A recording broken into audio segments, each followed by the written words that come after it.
Há exatamente uma década, o Brasil testemunhou uma série de protestos da população que ficaram conhecidos como as Jornadas de Junho de 2013.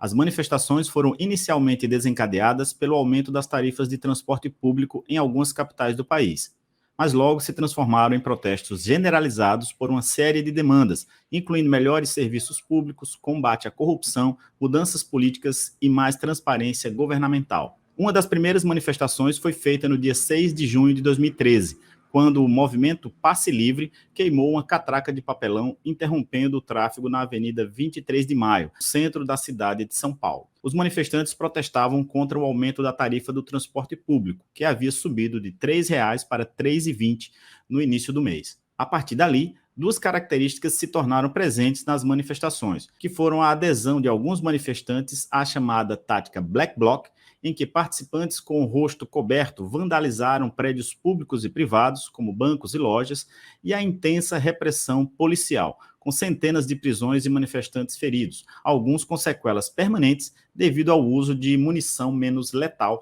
pela PM. A noite de 13 de junho ficou marcada como um grande ponto de inflexão nas jornadas de 2013. A reação violenta da polícia militar durante o ato em São Paulo, que terminou com mais de 100 feridos, inflamou a população e massificou as manifestações em todo o Brasil.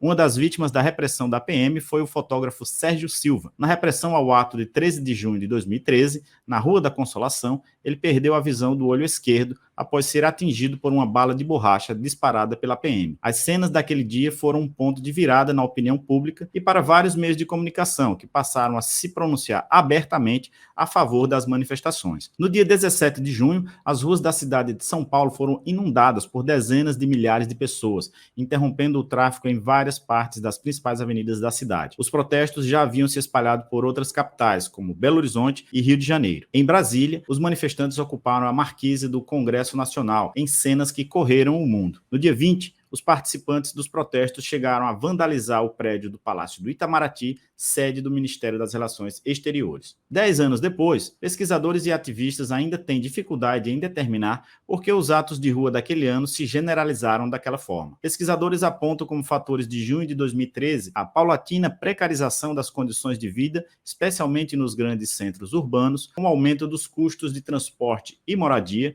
e uma insatisfação com investimentos públicos, como os realizados para a Copa do Mundo de 2014. Por outro lado, há questionamentos sobre uma possível interferência externa na agenda dos protestos, direcionando-o contra o establishment como um todo, mas canalizado para o governo da então presidente Dilma Rousseff. A professora de Sociologia da USP, Ângela Alonso, autora de um livro e um documentário sobre as manifestações de 2013, explica que a mídia teve um papel relevante no estímulo das manifestações. Depois da repressão do dia 13, o que houve foi uma mudança de perspectiva da mídia em relação aos protestos. Porque se você olhar, aí sim está fazendo aniversário de 10 anos hoje, os editoriais da Folha, do Estadão, do dia 12, você vai ver todo mundo pedindo restauração da ordem. E aí, no dia seguinte, tem uma repressão grande aqui em São Paulo, mas também no Rio. A repressão, na verdade, também já vinha vindo. O que eu acho que tem no dia 13 de diferente é que essa repressão é, por um lado, direcional, ela atinge aqueles que normalmente não são vitimados pela polícia, porque negros e pobres apanham sistematicamente da polícia sem nenhuma reação similar. E a outra coisa é que a imprensa, ela própria, foi vitimada por aquela violência. Vários jornalistas, fotógrafos, etc. E tinha ainda por cima a mídia internacional de olho no Brasil, ou aqui no Brasil, porque ia começar a Copa das Confederações no 17. Então, você tem uma focalização ali, né, uma atenção generalizada, e um movimento de indignação contra aquela violência, que é desproporcional, sem dúvida nenhuma, né? Mas é uma violência que se dirige, sobretudo, a jovens de estratos médios e altos, né?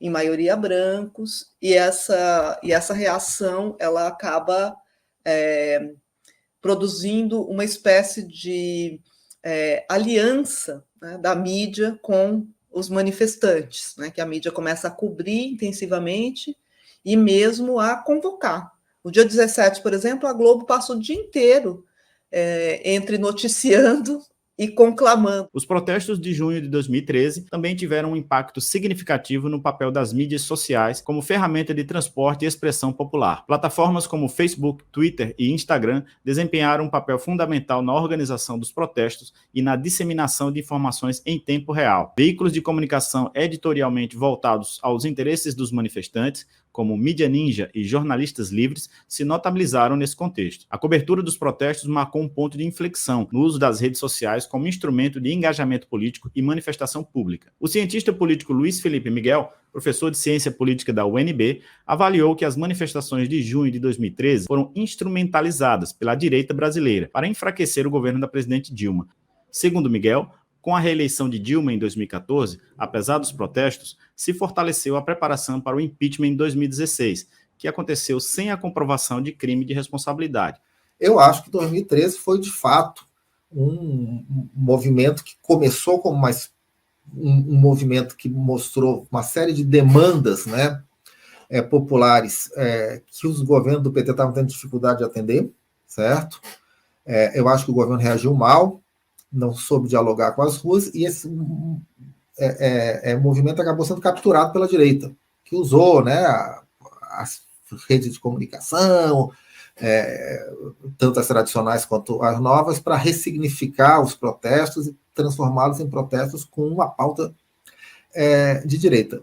Mas naquele momento, em 2013, a nossa direita, que ainda era uma direita muito civilizada, né, comandada pelo PSDB e tal, achou que era capaz de ganhar do governo Dilma nas urnas. Então, naquele momento, eles ainda estavam jogando dentro das regras, vamos dizer assim, né? Eles estavam querendo desgastar o governo para ganhar a eleição. E quando, apesar daquele desgaste gigantesco que teve em 2013, apesar da Lava Jato, que já tinha começado em 2014, apesar dos movimentos aí fake, tipo o MBL, com uma enorme visibilidade, ferrando o governo, né? Apesar da campanha promocional gigantesca, né, para fazer do Aécio o salvador do país, apesar disso tudo, os caras perdem a eleição. Então, naquele momento, 2014, a direita brasileira, eu acho que se desencantou da política dentro das regras democráticas, e foi aí que eles decidiram que eles tinham que dar um golpe mesmo, tinham que virar a mesa e fazer uma intervenção de força, porque eles não iam chegar ao poder pelas regras, não.